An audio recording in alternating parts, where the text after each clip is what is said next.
സുഖമില്ലാത്ത ഒരു അച്ഛനെ ഒരു ആശുപത്രിയിൽ പ്രവേശിപ്പിച്ചു. അപ്പോൾ അച്ഛൻ്റെ കൂടെ ഒരു നഴ്സുണ്ട്. പകല് മുഴുവനും ആ നഴ്സ് കൂടെ ഉണ്ടായിരുന്നു. രാത്രിയായപ്പോൾ അപ്പോൾ ഈ നഴ്സ് അച്ഛൻ്റെ ചെവിയിൽ ചെന്നിട്ട് ചോദിച്ചു, നിങ്ങളുടെ മോന് പുറത്ത് നിൽക്കുന്നുണ്ട്, അവനെ ഇങ്ങോട്ട് വിളിച്ചോട്ടെ, മോനെ ഇങ്ങോട്ട് വിളിച്ചോട്ടെ എന്ന് നഴ്സ് ചോദിച്ചിട്ടും ഇദ്ദേഹം മറുപടി ഒന്നും പറഞ്ഞില്ല. കാരണം മറുപടി പറയാനൊന്നും ഇദ്ദേഹത്തിന് കഴിയില്ല. പക്ഷെ നഴ്സ് വേഗം പുറത്തേക്ക് പോയിട്ട് ആ മകനെ വിളിച്ച് അയാൾ ഓടി വന്നു. നഴ്സ് പറഞ്ഞു, അച്ഛന്റെ കൂടെ തന്നെ നിന്നോളൂ, അച്ഛന് തീരെ വയ്യ, അച്ഛന്റെ കൂടെ തന്നെ നിന്നോളൂ. അയാൾ അച്ഛന്റെ കൂടെ തന്നെ നിന്നു. അച്ഛനെ ഇങ്ങനെ തൊട്ട് തലോടി ആശ്വസിപ്പിച്ച് അച്ഛന്റെ കൂടെ ഇങ്ങനെ നിൽക്കുന്നതിനിടയിൽ അച്ഛനൊന്ന് പെടഞ്ഞു, മരിച്ചു. അപ്പോഴേക്ക് ഡോക്ടർമാരും നഴ്സുമാരും എല്ലാവരും ഓടി വന്ന് എല്ലാവരും അയാളുടെ ചുറ്റും ഇങ്ങനെ നിൽക്കുകയാണ്. ആ സമയത്ത് ഈ മകനില്ലേ ആ റൂമിൽ നിന്ന് ഇങ്ങനെ പുറത്തേക്ക് ഇറങ്ങുമ്പോൾ നഴ്സിനോടൊരു ചോദ്യം. ആ ചോദ്യം കേട്ട് നഴ്സ് ആകെ അമ്പരന്നു പോയി. അയാൾ ചോദിച്ചത് ഇതാരാണ് എന്നാണ്. നഴ്സ് ചോദിച്ചു, നിങ്ങളുടെ അച്ഛനല്ലേ? അല്ല, എന്റെ അച്ഛൻ അപ്പുറത്തെ റൂമിലാണ് കിടക്കുന്നത്. പിന്നെന്തിനാ ഞാൻ വിളിച്ചപ്പോ നിങ്ങൾ ഓടി വന്ന്? എന്നെ ആവശ്യമുണ്ടെന്ന് എനിക്ക് തോന്നി, അതുകൊണ്ട് ഓടി വന്നു. നഴ്സ് അയാളുടെ മുന്നിൽ ഇങ്ങനെ കൈകൂപ്പി നിന്നു.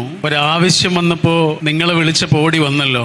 ഒരു ചോദ്യവും ചോദിച്ചില്ല, ഒരു സംശയവും പറഞ്ഞില്ല, എന്തിനാണ് എന്ന് ചോദിച്ചില്ല. എന്നെ ആവശ്യമുണ്ടോ? ഞാൻ അവിടെ ഉണ്ട്, നിങ്ങൾ ഓടി വന്നല്ലോ, മരിച്ചാലും മറക്കില്ല എന്നുള്ള ഒരു വാക്ക് പറഞ്ഞ് നഴ്സ് ഇങ്ങനെ കൈകൂപ്പി നിന്നു. ഒരായുസ് കൊണ്ട് നമുക്ക് ചെയ്യാനുള്ളത് നമ്മളെ ആവശ്യമുള്ളൊരു സ്ഥലത്ത് നമ്മൾ ഉണ്ടാവുക എന്നുള്ള, നമ്മൾ ആവശ്യമുള്ളൊരു മനുഷ്യന് നമ്മൾ ഉണ്ടാവുക എന്നുള്ള.